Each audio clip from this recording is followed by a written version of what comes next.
இப்போ வந்து part 2 video. Part 1 வந்து அதுலேருந்து இப்போ கண்டினியூ பார்ட் 2. இப்போ பிரண்டையை நல்லா மிக்சியில் போட்டு அரைக்கணும். நீங்கள் என்ன தான் இது பண்ணாலும் அது மையம் அரையாது, நாராக தான் இருக்கும்.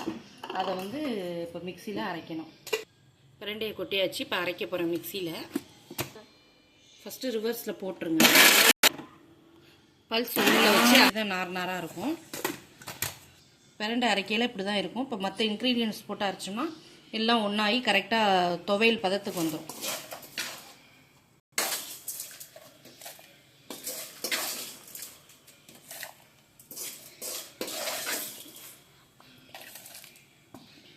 கலந்து மிக்ஸ் பண்ணி தண்ணி ஊற்றாமல் ஃபஸ்ட்டு நல்லா அரைச்சிக்கோங்க. எப்படி வந்திருக்குன்னு பார்த்துட்டு அதுக்கு பிறகு லைட்டாக கொஞ்சமாக தண்ணி ஊற்றி கொஞ்சமாக தண்ணி ஊற்றி அரைங்க. நிறையா தண்ணி ஊற்றினீங்கன்னா சட்னி மாரி ஆயிரும். தொக்குங்கிறதுனால தான் அரைச்சி ஃப்ரிட்ஜில் வச்சுக்கலாம். ஒரு 10 நாளைக்கு யூஸ் பண்ணிக்கலாம், நல்லாயிருக்கும். நான் பசங்களுக்கு என்ன பண்ணுவேன்னா ஸ்கூலுக்கு சில நேரம் லஞ்ச் மாரி கட்டி கொடுத்துருவேன். பசங்களாம் நல்லா விரும்பி இந்த பிரண்டை தொக்கு எங்கள் வீட்டில் எல்லாருமே நல்லா விரும்பி சாப்பிடுவாங்க. அதை மிக்சியில் ஸ்டோர் பண்ணி வச்சுருவேன். ஃப்ரிட்ஜில் ஸ்டோர் பண்ணி ஒரு 10 நாளைக்கு வச்சுட்டோம்னா நல்லாயிருக்கும். தண்ணி ஒரு டம்ளர் எடுத்து வச்சுங்க. ஃபஸ்ட் ரிவர்ஸில் அரைச்சிக்கோங்க. ரிவர்ஸில் அரைச்சிட்டு திருப்பி பல்ஸில் வச்சு 1ல் வச்சு அரைச்சிடுங்க. கொஞ்சமாக தண்ணி ஊற்றி அரைச்சிக்கலாம். சட்னி அரைச்சாச்சு, பிரண்டை தொக்கு நல்லா அரைச்சாச்சு.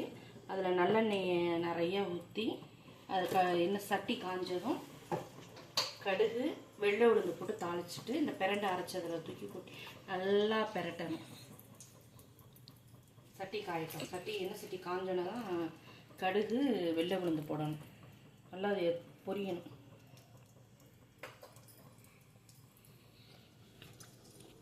இப்போ கடுகு வெள்ளை உளுந்து போட்டுட்டு இந்தமாரி பொரியணும். இந்தமாரி சத்தம் கேட்குதா? இந்தமாரி சத்தம் கேட்டது பிறகு இந்த பிரண்டையை எடுத்து அதில் போட்டணும்.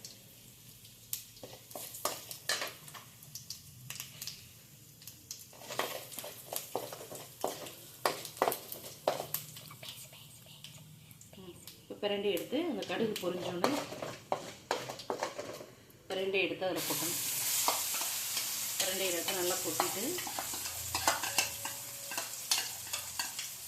நல்லா வதக்கணும். நல்லா சுருளை வதக்கிடுங்க. சுருளை வதக்க நல்லா டேஸ்ட்டாக இருக்கும்.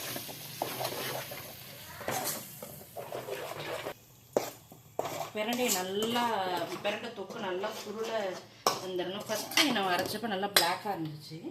இன்னமும் செகண்ட் டைம் அரைச்சப்போ கலர் சேர்த்து நல்லா டேஸ்ட்டாக இருக்குது. நல்லா கொஞ்சம் உப்பு பத்தாத மாரி இருக்குது. கொஞ்சமாக சால்ட் போட்டுக்கோங்க. சால்ட்டு போடலைன்னா புளித்தொக்குக்கெல்லாம் சால்ட்டு இல்லைன்னா வீணாக போயிடும். அந்த பிரண்டைக்கு கொஞ்சம் சால்ட்டு போட்டுக்கோங்க. நீங்கள் வந்து பிரண்டை தொக்கு செஞ்சு ஃப்ரிட்ஜில் வச்சு ஸ்டோர் பண்ணி வச்சுட்டு திருப்பி பசங்களுக்கு ஸ்கூலுக்கு கிளறப்ப நல்லெண்ணெய் ஊற்றி நல்லா சூடு பண்ணிவிட்டு எடுத்து இதில் ஒரு 2 ஸ்பூன் போட்டு சாதம் கிளறி கொஞ்சம் நெய் ஊற்றி கலந்து கொடுத்திங்கன்னா பசங்க நல்லா விரும்பி சாப்பிடுவாங்க.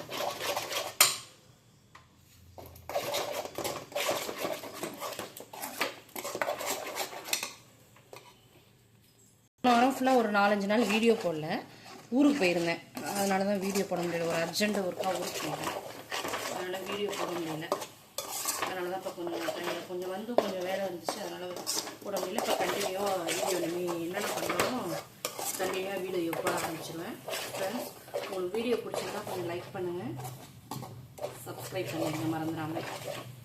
பிரண்டை தொக்கு வீட்டில் எல்லோரும் செஞ்சு சாப்பிடுங்க. சாப்பிட்டு பார்த்துட்டு எனக்கு கமெண்ட்ஸில் சொல்லுங்கள் எப்படி இருக்குன்னு. நல்லா சுருளை இருக்கும்.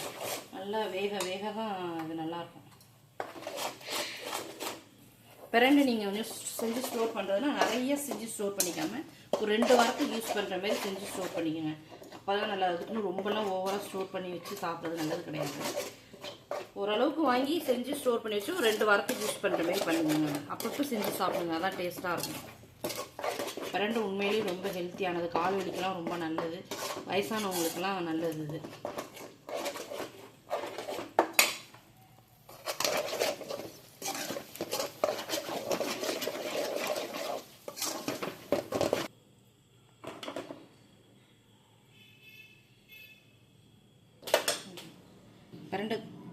பிரண்டை தொக்கு ரெடி ஆயிடுச்சு. அவ்வளோதான், ஃபினிஷ். நீங்களும் செஞ்சு பார்த்துட்டு எப்படி இருக்குன்னு எனக்கு கமெண்ட்ஸில் சொல்லுங்கள். பாய் ஃப்ரெண்ட்ஸ், பாய்.